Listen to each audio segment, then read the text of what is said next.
Hello there, YouTube friends. This is Spinosaurus. I'm coming at you with finally, big man on campus. Sorry, it's a little underwhelming. Well, you'll see, but Spinosaurus. Hooray, right? Everybody's favorite. That's why everybody loves Jurassic Park 3 the most, right? Am I right? I know, I can hear you, I'm right. Such a cool animal. Okay, however much you hated that movie, you cannot deny that that is one awesome animal.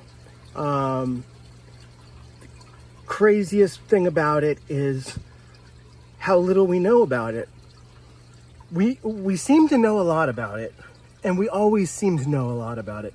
That's the problem. We always seem to know a good deal about it, but then we find out that what we knew is wrong. Now, sometimes it can be one little thing, sometimes like just some tiny little thing that makes no real difference. Sometimes it can be something major. We've gone from them being these tripods, this large standing creature with the tail that helps hold it up, legs just standing down there, to the Jurassic Park 3 version, which, by the way, I thought was just absolutely amazing. Sorry for plugging it so much. I love that movie. It's one of my favorites. But that is my favorite version of the Spinosaurus also. So cool. Then they came out later. They found out that the legs weren't as long, so it was a much shorter animal. Its arms and legs were much closer to the same size, so it would have looked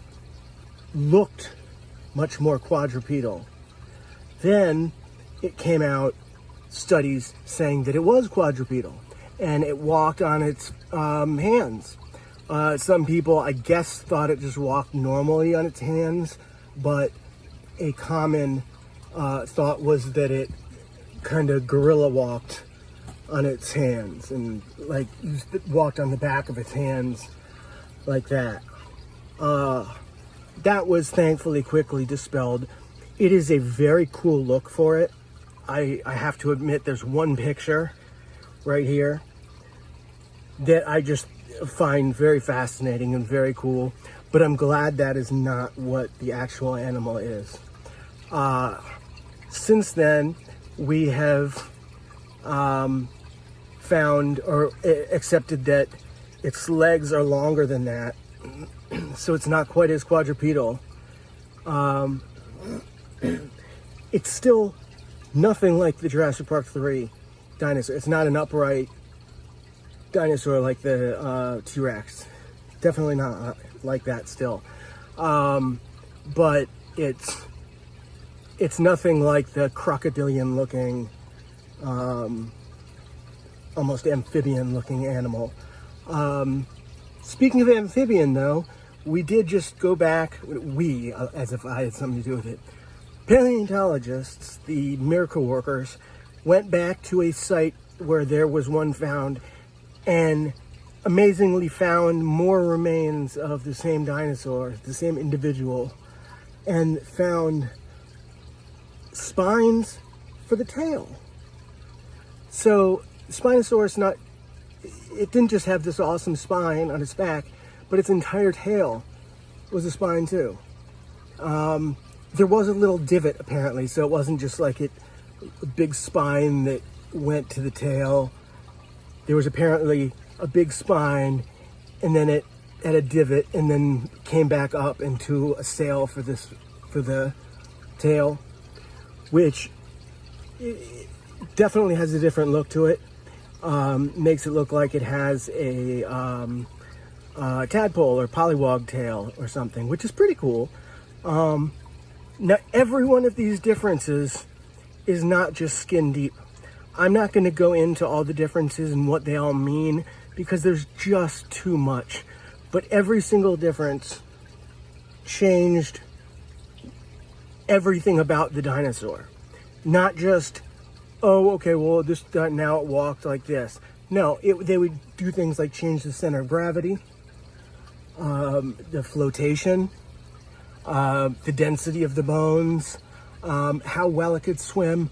So these animals have gone from being land carnivores like T-Rexes to being like crocodilians, to being more like predatory fish, even to being back more like crocodilians, to now I think the general consensus with a lot of people is that they were more wading animals. Wading, meaning that they were like herons and stuff like that, and they would stand at the water's edge with their noses in the water, which were covered in sensors, and wait for anything that touched it and just snap it up. So these guys have just, if for no other reason, you have to love them for the enigmatic situation about them. We think we know so much, and we're always finding out more stuff, but everything we find out is another question also, and everything we find out is something new that we know, but it made something else that we know maybe not quite so written in stone. It's just such a complex animal. I could talk about it for so long, and so many people do. Books, articles, videos. You could find any amount of talking or writing about it if you wanted to. But I'm not going to go into all that. I just wanted to go into it some. It's from Africa, from Morocco, the largest theropod. Some say, multiple places say over 50 feet. 56 feet, I think, is the largest that I've seen it listed at. That is just massive. Now, that's not as big as, it's not as big looking as a 56-foot T-Rex because they have different shape. You have to keep that in mind.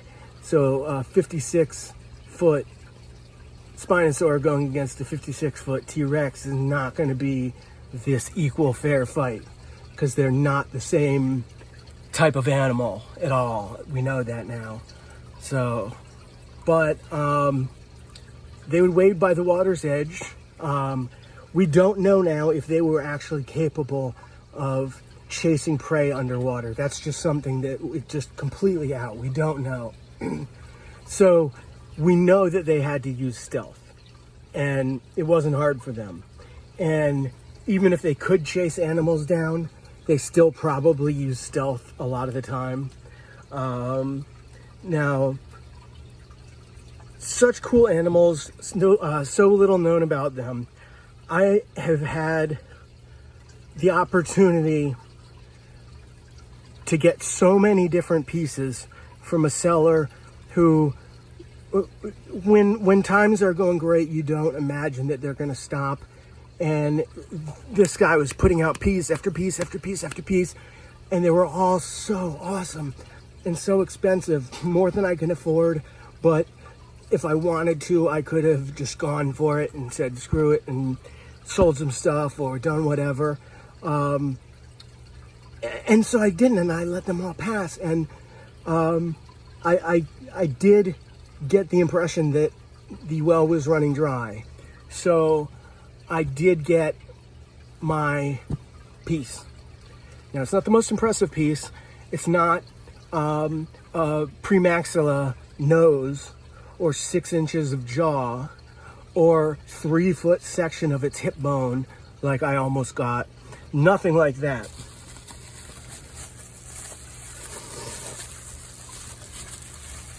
It is a cool piece though.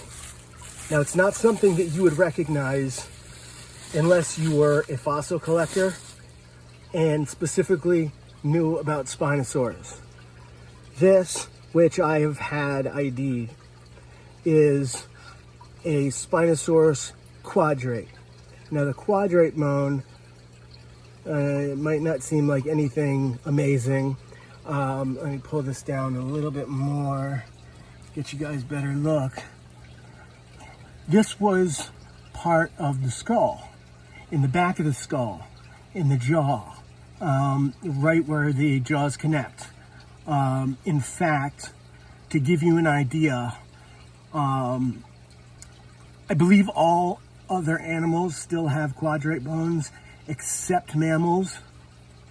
In mammals, the quadrate bones became 2 of the 3 inner ear bones. So that gives you an idea of the approximation of like where, like think of where your ear bones are. It's like right at the connection of your jawbone to your skull. So that's right around, it's on the inside of the like skull, inside of the jaw, but part of the skull. So from pictures from the side, you can see it. You can like see parts of it. Any angle you look at the skull, you can see parts of it, but you can't see the entire thing unless it is taken out and looked at separately. But lots of, for whatever reason, there are lots of Spinosaurus quadrates found, lots of skull fragments found, and they are easily identifiable. I don't know why, but for some reason with Spinosaurus, Spinosaurid, Spinosaurids, that's what I'm trying to say. Spinosaurids and mosasaurids. These played particularly pivotal roles. They helped open the mouth wider. Now, mosasaurs are related to snakes very closely. So that alone, mosasaurs, that's all the explanation needs. Everybody knows about how snakes can like unhinge their jaws and all that. But with Spinosaurids, one family or one member of the Spinosauridae group family, I'm not good with that nomenclature, but in the family, in the group, whatever, there's an animal called an irritator. Yes, irritator. That's what it's called. Like Spinosaurus, Baryonyx, Suchomimus, irritator. That's what it is. They have found a connection with their jaws opening, not to the same degree that snakes do. They can't unhinge their jaws wide like that. That would just be, I mean, that would be unbelievably, horrendously scary. Imagine a Spinosaurus that could unhook its jaw and unhinge its jaw and swallow something its same size. But it makes the back of the jaw wider, split open wider, so it can swallow wider prey. The jaw itself is fused, so it can't split apart or anything like that, but it can bend some. And it's because of, I believe, because of the quadrate bone. So they are important bones. Specifically, it seems important in Spinosaurids, which is kind of, it's something like after the fact where I'm kind of like, oh, cool, it makes it even better. Because it's not the most sexy piece I have by any means, but it is a Spinosaurus piece. It's a full bone. It's definitely a Spinosaurus.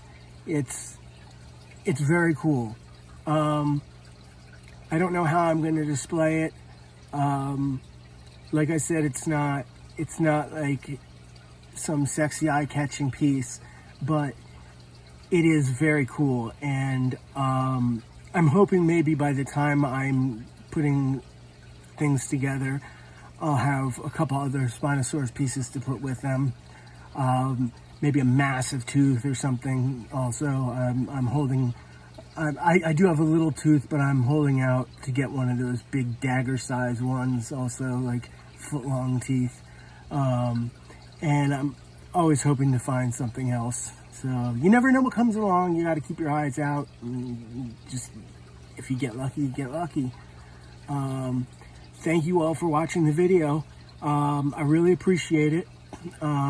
There are a couple other things that I have going right now that will probably be coming out sometime within the month. Please go back and watch my other movies, my other videos. Leave likes, subscribe. It would really help me a lot. It would let me see that you guys really do care and really do want to see more of my videos. It would be very much appreciated, and I hope to see you there. Thanks a lot, everybody.